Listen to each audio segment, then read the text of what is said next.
Let's be honest, most of our cities are food deserts in disguise. We're surrounded by concrete and steel, and we depend almost entirely on a fragile supply chain that hauls our food from hundreds, sometimes thousands of miles away. We've all seen how fast those grocery store shelves can go empty. We've all felt that quiet, nagging anxiety about where our food really comes from. But what if the fix for a more sustainable and food secure city wasn't in some high tech lab or on a massive industrial farm? What if the solution was quietly hopping around in our own backyards?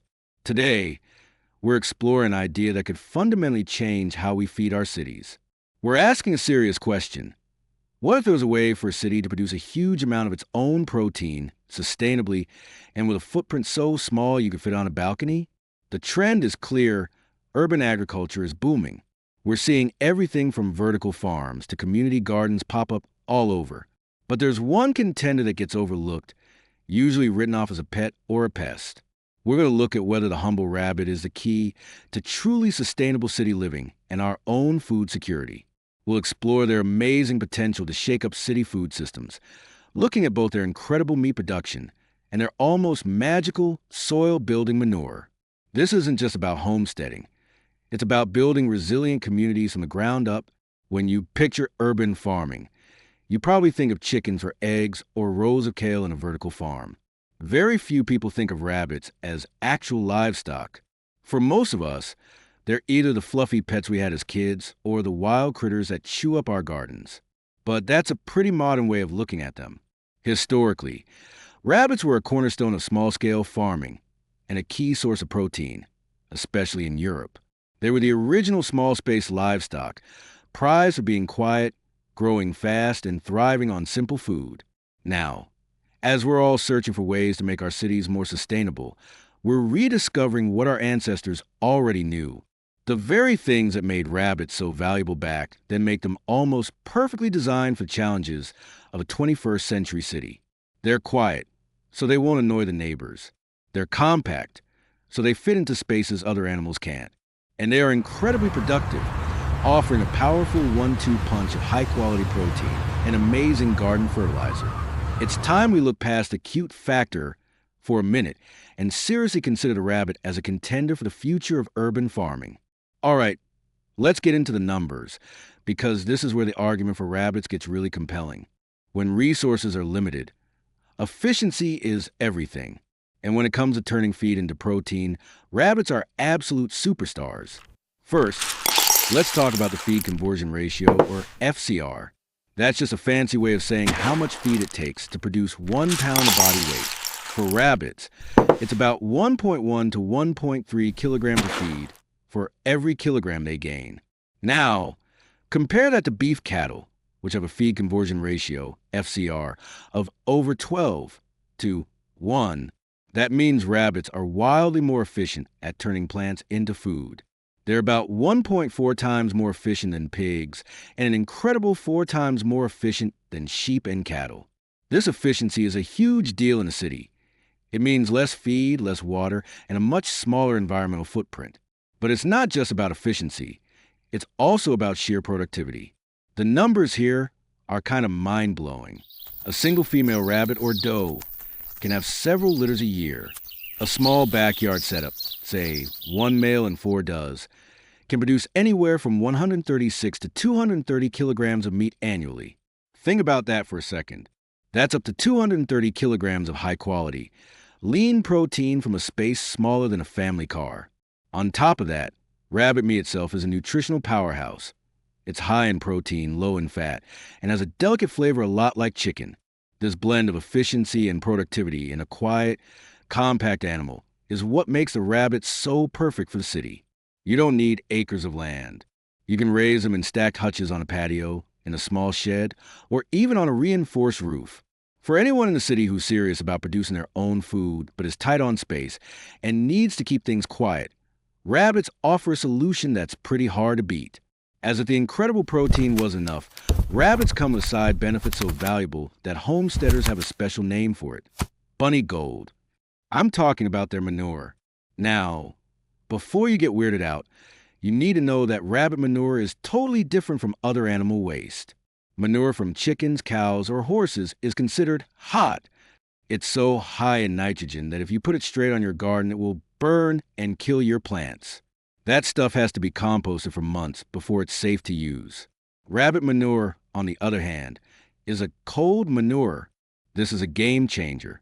You can take it right from a hutch and put it directly on your garden beds without any risk of burning your plants. It comes in neat, dry, odorless pellets that are easy to handle and break down slowly, feeding your plants a steady diet of nutrients all season long. And the nutrient profile is basically perfect.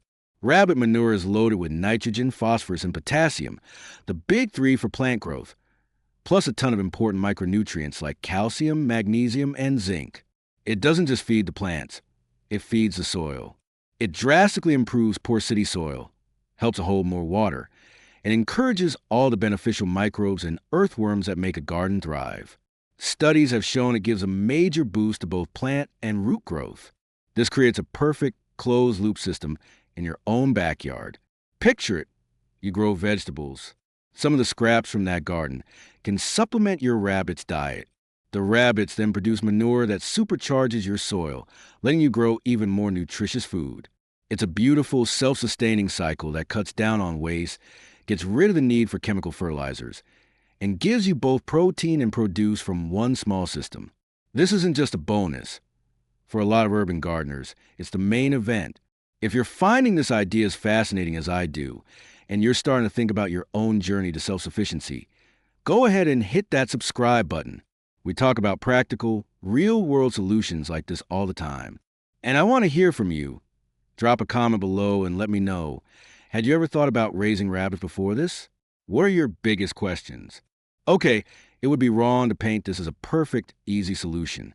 Like anything worth doing, raising rabbits has its own set of challenges, and it's important to talk about them honestly first. And for many people, this is the biggest hurdle, the emotional side of it.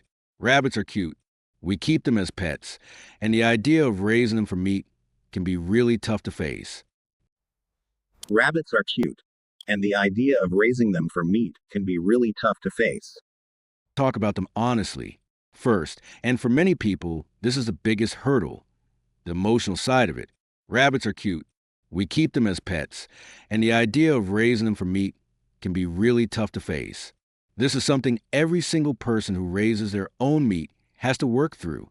The mindset most homesteaders adopt is one of deep respect. It's about giving the animal the best possible life. Good food, clean conditions, and a life free from the stress and cruelty of factory farming. And in the end, it's about providing a quick, humane death and using the whole animal with gratitude. It's a huge shift from being a passive consumer to an active participant in your food chain, and it's not for everyone. Then you have the practical stuff. There's an initial cost for cages, water, and feeders. You have to be on top of cleanliness to keep the animals healthy. And maybe the biggest practical problem is local laws. Every city, and sometimes every neighborhood, has different rules about keeping livestock. Some might limit how many rabbits you can have.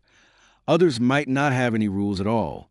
It is absolutely essential to do your homework and check your local zoning laws before you even think about getting started. Know the rules. Finally, there's the processing. You either need to find a local processor who handles rabbits, which can be hard to find, or you have to learn to do it yourself. This is another skill to learn and another emotional hurdle to clear. But there are tons of resources online to learn how to do it humanely and efficiently. These challenges are real, but with research, preparation, and a commitment to doing it right, they are all beatable. So, what does this actually look like in practice? Let's step away from the theory for a second and paint a picture. Imagine a small, shared rooftop in a dense city neighborhood. A few neighbors got together and built a simple, secure setup for a few breeding rabbits and their babies. Right next to it are several big raised garden beds, overflowing with tomatoes, lettuce, beans, and herbs. The whole system works together perfectly. The garden provides fresh greens to the rabbits, who love the treats. The rabbits, in turn, provide a constant, free source of the world's best fertilizer, which is just collected from trays under their hutches and mixed into the garden beds. The soil in those beds, which used to be poor and dead, is now dark, rich, and full of life. The vegetables they grow are more vibrant and packed with more nutrients than anything from the store. This little co-op gives these families a regular supply of healthy, lean protein, cutting their grocery bills and making them less dependent on the industrial food system. They have food security. When supply chain problems hit the supermarket, their rooftop farm keeps producing. The kids in these families are growing up with a real connection to their food, understanding the cycles of life and what it takes to make a meal. They basically created a tiny, closed-loop ecosystem in the middle of a concrete jungle. They're turning waste into resources, building community, and making themselves more resilient. And this isn't some fantasy. This is already happening in places all over the world. It's a model that can be scaled and copied, and it shows how rabbits can be more than just livestock. They can be a tool for empowering communities and regenerating our cities. So, let's revert back to our original question. Are rabbits the future of urban farming? While they might not be the single silver bullet for all of our city's food problems, the evidence is pretty overwhelming. In a future where our cities have become more self-reliant and sustainable, rabbits offer a powerful, practical, and proven path forward. They're unmatched in their feed efficiency, their high productivity, and their space-saving design. They give us not one, but two key things for urban sustainability: high-quality protein and a top-tier soil builder that closes the loop in our food system. They represent a shift away from fragile, long-distance supply chains and a move toward local, resilient food production. They empower people and communities to take back control of their food. Dealing with the challenges takes a thoughtful approach, but the potential rewards for our food security, our environment, and our connection to what we eat are huge. The future of urban farming is going to be diverse, mixing high-tech ideas with traditional wisdom. And I'm convinced that a big part of that future is small, quiet, and hopping right in our own backyards. What do you think? Are rabbits a key part of the urban farming puzzle? I really want to hear your thoughts and questions down in the comments. And if you found this video valuable and want to keep exploring ways to live a more sustainable and self-sufficient life, make sure you subscribe and hit that notification bell so as not to miss our next video. Until next time, keep thinking and keep growing.